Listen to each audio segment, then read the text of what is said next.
Hi everybody, it's Webb and it is day 6 of the 30 Days Business Challenge. I hope that you are enjoying all of the videos and the information, the tips and tricks that are being shared with these tremendous women. It's just mind-blowing, all of the different perspectives and the different little tidbits of information that you can gather and explode your business through just a few minutes of listening to someone else's experience and perspectives through a 1 to 5 minute video. So I highly encourage you to take the time to go to 30daysbusinesschallenge.com, sign up so you don't miss any of the information, and check out these videos at your leisure over the next now 26 days, right? 26, 6, 6, 6, 6. Can I do this? 25 days. Okay, so let's jump right into it. Today is day 6, and I told you yesterday that we would be focusing on a model that I created while researching my book, Entrepreneurial Profiles Around the World and Down the Street. Now, after after interviewing over 200 entrepreneurs, from street vendors to multimillionaires, I actually got a lot of information from speaking to these people and started seeing some patterns and some trends. So I created this model, and it is that society is the root of entrepreneurial challenge. Now, why is that? Because it's an acronym for stress, obsession with control, cash flow, isolation, engaging others, tiredness, your personal, professional life balance. Today, we are talking about S. Now, everyone knows about stress, and it is a lifestyle disease that has crept up, I believe, probably when I started to hear about it was probably the late 70s, 80s, really. And it gets bantered around so often that I think a lot of people really don't take it seriously enough. We're also much more stressed because of the fact that life moves so fast in the 21st century.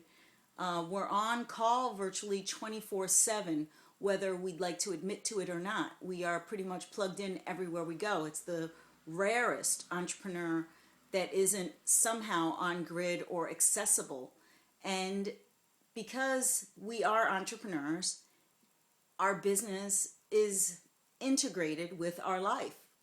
You can't not be considering what's happening in your business as an entrepreneur, especially a solo entrepreneur, because everything that you do is centrally connected to either the personal or the professional aspect of your life. So that can be some added stress for the solo entrepreneur. But in general, I'll break down the stress factors into the inner stress and outer stress. Obviously, the inner stress has to deal with your mindset and your internal workings, the messaging that you're giving yourself, whether you're giving yourself positive messages, whether you're clear about what it is that you're trying to do, because a lack of clarity will absolutely increase your level of stress, because not knowing where you're going makes you spin around and not be able to get to your destination, which is also extremely frustrating and therefore stressful. So one element to alleviating some of that inner stress is by clarity. Another element for relieving the stress of relieving some of the inner stress is positive mindset. So telling yourself giving yourself positive reinforcement, looking at the elements of your life, of what you've done over time that has produced positive results, and deconstructing them and figuring out what it is about you that makes those positive results come about. You also can educate yourself to increase your level. If there's something you don't know, then go find out how to do it. Also, just being aware of things will help you, because then you are in a position of power rather a position of weakness. It is proven that stress comes from a a lack of control, that it's induced when we are unable to control things. So by seizing the control, that will also help eliminate your stress, or at least minimize it. On the outer stress element, the outer stress elements are connected to the things outside of ourselves, whether it's family, friends, society, impressions of what we do, or demands on what we do, or demands on us specifically. So you have to kind of keep that at bay.